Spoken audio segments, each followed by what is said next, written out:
Hello everyone, I'm Jacob and welcome to another episode of the Ultimate AFL Show for season 2016, coming to you from Bell Reeve Oval, Blundstone Arena here in Hobart. Now this beautiful ground has the great opportunity on Friday night to host Tasmania's first ever Friday night match, home and away Friday night match. It is absolutely huge between the elimination finalists North Melbourne and Richmond last year. So this is going to be a ripping event in Tasmanian football history, and I'll be looking at that game very shortly. But first, let's get straight into looking back at round 10. Round 10 started at the SCG with the game of the round, the Sydney Swans and North Melbourne, who were going into this game undefeated, winning their first 9 games of season 2016. It was going to be a hard task because the Sydney Swans actually are undefeated at home this season. The only games that they have lost are 2, and that was away from home. So there was a lot of, expectation that this one was going to be a really good game.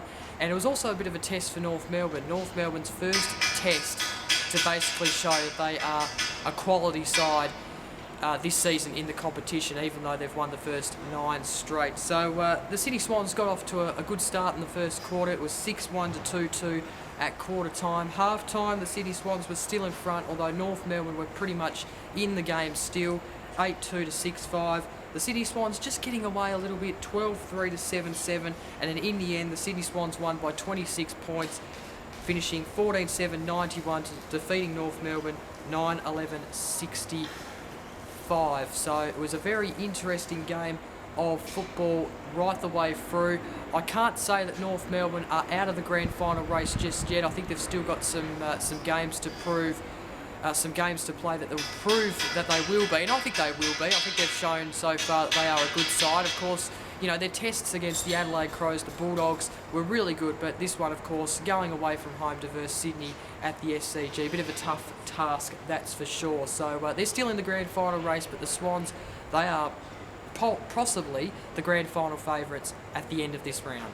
Now the goal kickers in the match, the Swans goal kickers, Franklin kicked 3, he had a good game once again. McVeigh kicked 2, then Kennedy, Hewitt, Heaney, Hanbury, Cunningham, McLean, Mitchell, Rowan and Jones also kicked goals in the match. North Melbourne's goal kickers, Thomas, even though he come under fire through that sling tackle, or basically the ducking or whatever, I don't have a problem with it. It was a free, simple as that. Thomas, he kicked 3. Brown, Dermott, Goldstein, McMillan, Nahas and also Wells got singles in this match. And what was the game of the round? Saturday there were 5 games. It started at the Gabba between the Lions and Hawthorn. The Lions trying to win a bit of respect back after a couple of weeks ago when they got smashed by Collingwood. They won it back a little bit last week. The effort was there, but they still got powered on by Melbourne. So here back at home, hoping to put in a bit of a performance like the one against the Swans a few weeks ago, and it was turning out that way. At quarter time they were in it, 2-4 to 4-1 Hawthorn.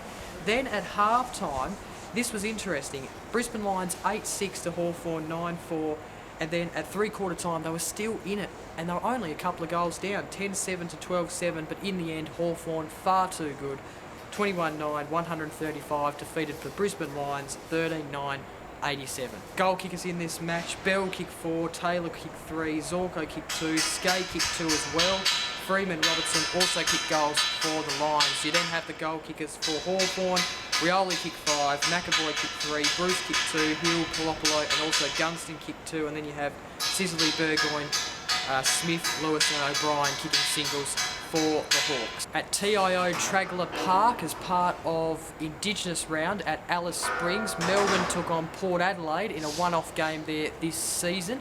And I tipped Melbourne for this game. I thought they were going to be far too strong, but it didn't turn out that way. Port Adelaide were pretty much the dominant team throughout the game, to be quite honest. Melbourne had the quarter-time lead, but since then Port Adelaide just powered through and won the match. 10-16, 76 Melbourne, defeated by Port Adelaide, 18-13, 121. The goal kickers for Melbourne, Hogan kicked 3, Watts Gawn kicked 2 each. You then have Neil Bullen, Garlett and Kent kicking singles each for Melbourne. Port Adelaide's goal kickers, Dixon had probably one of his best games for Port Adelaide this year, kicked 5 goals. Young, Wingard, Impey kicked 2, and then you have Hartlett, Boak, Howard, Gray, Burn-Jones, Cracker and Neil Need kicking singles each for the Power. At Etihad Stadium, the Saturday twilight game was against the Saints and Fremantle. The Dockers still chasing their first win of season 2016. How remarkable. I think, we look back on last year, they actually had a chance to get their first premiership. That's how good they were last year, and then a significant drop this year. Unbelievable. Now, St Kilda really got off to a good start in this game. It was looking like a one-sided game at one point of the match. 5-4 to 3-0 St Kilda in front at quarter time. The Dockers, though, to their credit, came back and were in the game at half time. 6-8 to 7-1 Fremantle score. St Kilda 7-9 to Fremantle 10-4. So Fremantle were actually in front at three-quarter time, but then the Saints were able to come back and win the match 15-11, 101, defeating the Dockers 10-7, 67 in what was a great last quarter by the Saints. And Fremantle, well, they're still battling for their first win of season 2016. How remarkable. The goal kickers in this match, we had for St Kilda, Memberley kicked 3, McCartan, Rewalt, Bruce kicked 2. You then have Nunes, Armitage, Murdoch, Stephen, Weller and Grinsham singles each for St Kilda. The Dockers goal kickers, Weller, Langdon and Tabernar kicked 2 each. You then have Walters, Pavlich, Sheraton and Neal kicking singles each for the Dockers. Featured Saturday night match was at the MCG. Dreamtime at the G, of course, a traditional game in indigenous round. And, Richmond, strong favourites going to this game. I think we were hoping that it wasn't going to be like the Anzac Day match where Collingwood just took Essendon out of the game early, and thankfully it wasn't, because Essendon were really giving it their all in this game. At quarter time, Richmond were in front 6-3 to 3-1. At half time it was 8-6, 6-2. Richmond still leading, so Richmond led the whole game, but Essendon were in it and really trying to get themselves in front and trying to just be in the game, which was good to see. At three-quarter time, Richmond 14-8 to 8-3 Essendon, and in the end, Essendon lost the game, as we probably would have expected, but a lot of credit to them because they did try their heart out and really put the effort in. The final score, 10-7, 67, defeated by Richmond, 16-9, 105. The goal kickers for Essendon, Fantasia kicked 2, Brown kicked 2, as well as Parrish, who had a good game. Danaher kicked 2 also, as well as Jamar and Crowley, the former Docker, of course. For Richmond, Deledio kicked 3, Vickery also kicked 3. You then have Lloyd, Rewalt, Greg Cochin kicking 2 each, and then Griffins and Edwards kicked singles each for Richmond in this Dreamtime at the G clash for 2016. Final game of Saturday, and the final game of Saturday night was at the Adelaide Oval. This was potentially another game of the round, really. It was between the Crows and the GWS Giants. It was an interesting game, this one, and it did turn out that way. I think GWS, though, were playing catch-up footy for most of the match. At quarter time, Adelaide led 4-6 to 2-1. They led at half-time and three-quarter time. And then in the end, the final score was Adelaide 15-17, 107, defeating the GWS Giants 13-7, 85. The goal kickers for Adelaide, Walker, Betts kicked 5 each, including a Betts pocket goal like he always does each and every game, or at least once a year. It's just fantastic to see. You then have Jenkins, Sloan, Malera, Lyons and also McGovern kicking singles each for the Crows. As the GWS goal kickers stand like this, Green kicked 3, Steele, Scully kicked 2 each. You then have Cameron, Hopper, Thomason, Kelly, Steele and Lobb kicking singles each in this game on Saturday night. Well, Sunday there were 3 games, and the first one was at Etihad Stadium, 1:10 p.m. between Carlton and Geelong. Carlton lost last week but have been improving this season. Got wins against Collingwood, Fremantle and also Port Adelaide. They've been a team who really has been improving this season. Now, they're up against Geelong, who lost last week, so this could have potentially been a danger game for Geelong, but I don't think we really sensed it. I think we kind of thought, well, hang on, Geelong should win this after Carlton were beaten by North Melbourne. They should be able to bounce back, but look, it was level at quarter time, 4-0 to 3-6. Carlton actually got out to a good lead at half time, 10-4 to 6-8. And then from there, Carlton were able to win the game, and Yeah, it was pretty surprising actually. I was at the MCG, which I'll talk about in just a minute, and I was following this game on my phone and on the scoreboards, etc. Really surprised with what I was seeing. And I guess we shouldn't be surprised because, Brendan Bolton, being the coach he is, has come in and done a tremendous job really with this list, and it's been fantastic. So the final score, Carlton 16-8, 104, defeating Geelong 12-13. 85. The goal kickers for Carlton: Everett kicked 4, Armfield kicked 3, Gibbs, Gorridge kicked 2 each. You then have Murphy, Curnow, Casbolt, Walker and Lamb kicking singles each for Carlton. For Geelong, Motlop, Gregson, Guthrie kicked 2 each. Enright, Stanley, Bartel, Smets, Smith and Hawkins got singles each for Geelong. So they've lost 2 in a row now, Geelong, after a fantastic win which put them grand final contenders a couple of weeks ago against the Crows. Absolutely stunning how things can turn around within 2 weeks. They've really got to get back on the winners board this upcoming week against the Giants. Sunday mid-afternoon, Collingwood took on the Western Bulldogs at the MCG. I was at this game and enjoyed it. It was a good game of football. At quarter time, it was pretty even. A 1-point lead to Collingwood, 3-1 to 3-0 the Western Bulldogs, before Collingwood had numerous amount of shots in a 2-goal second quarter, but only led by a few points, 4-7 to 4-2. And then it was the same kind of story in the third quarter. The Bulldogs kind of turning it over a little bit, and Collingwood not doing exactly the same. They were not dominating, but they were having chances that they probably should have taken. And third quarter was even. There was more even than the second quarter, that's for sure.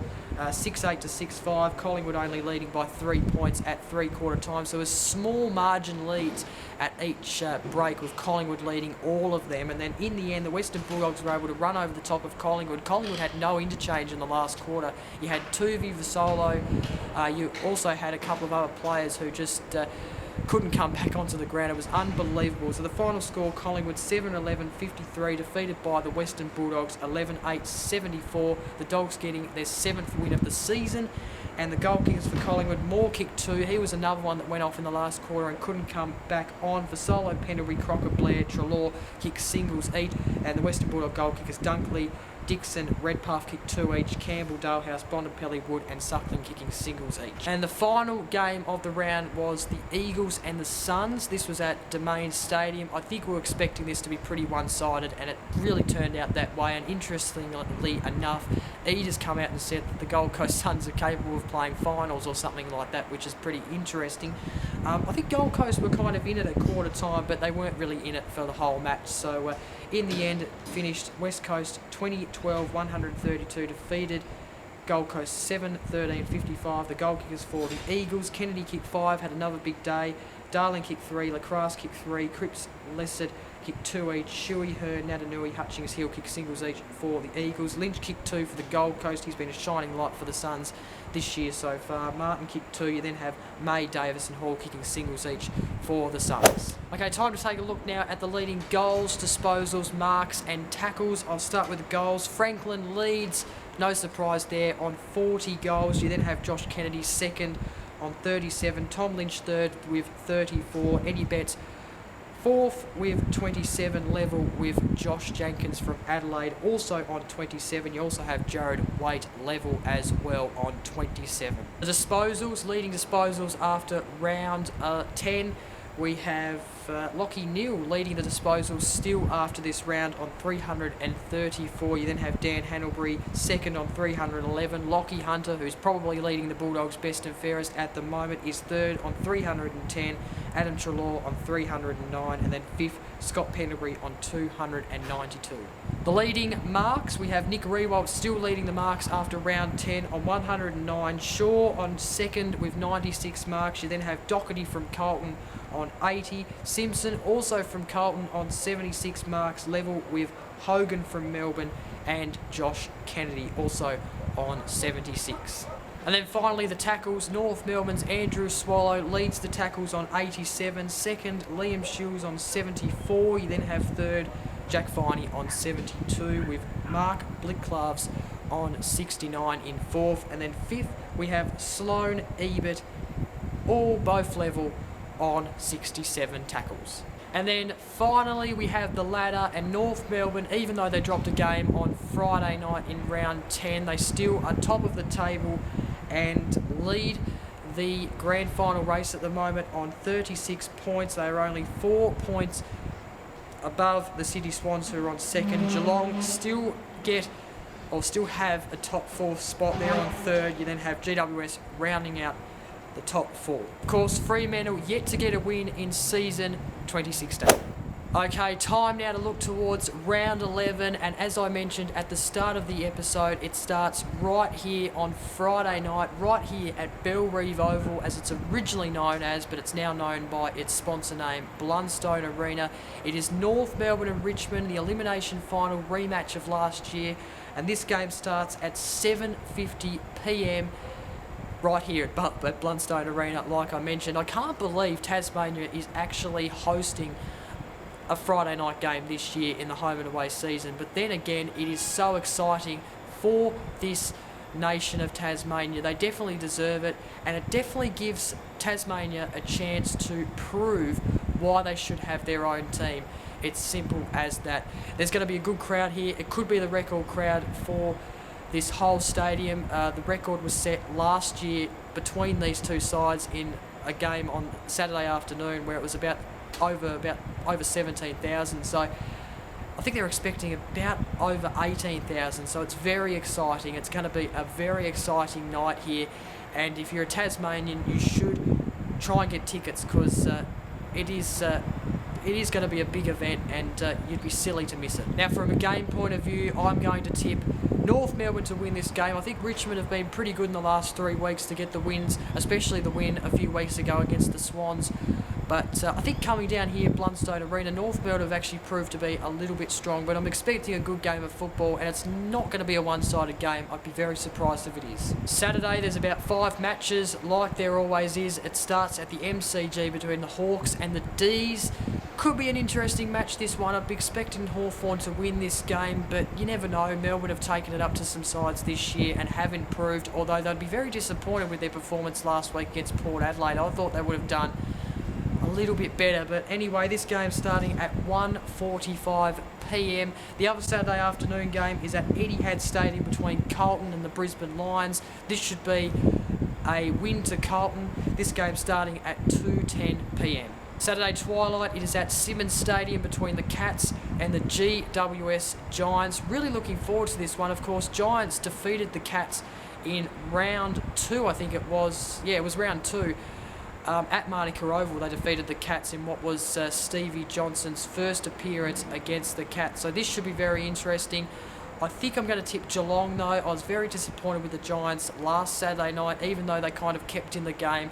I kind of thought that that was their test to actually prove that they are grand final contenders. For me, they still are, but they need to win away games. So a big test coming up again for the Giants, but I expect Geelong to bounce back.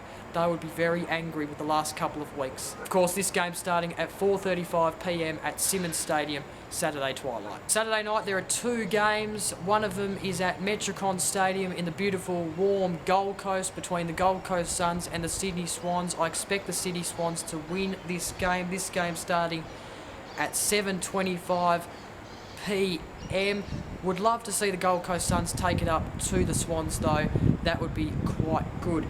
In another game on Saturday night at 7:40 p.m. at Domain Stadium, it is the bottom 2, Fremantle and Essendon. I wonder who's going to win this game. It will be an interesting game, I reckon. It could be a good one. Expecting Fremantle to win this game, though. Well, I'm not actually expecting them to. I'm just going to tip them because I think Essendon can actually take it up to the Dockers. I have a feeling. Sunday, there are 3 games, 2 of them in Melbourne. Starts at the MCG between Collingwood and Port Adelaide. Collingwood coming off a loss last week, a close loss and an unlucky loss in the end, considering their interchange bench, although the Dogs were just far too strong in the end. They're taking on Port Adelaide, who got back on the winners list last week because they did lose against West Coast a couple of weeks ago, and yeah, their season just hasn't been going the best of, or what they probably would have expected. So this game's starting at 1:10 p.m. on Sunday. The other game in Melbourne is at Etihad Stadium between 5th v 6th.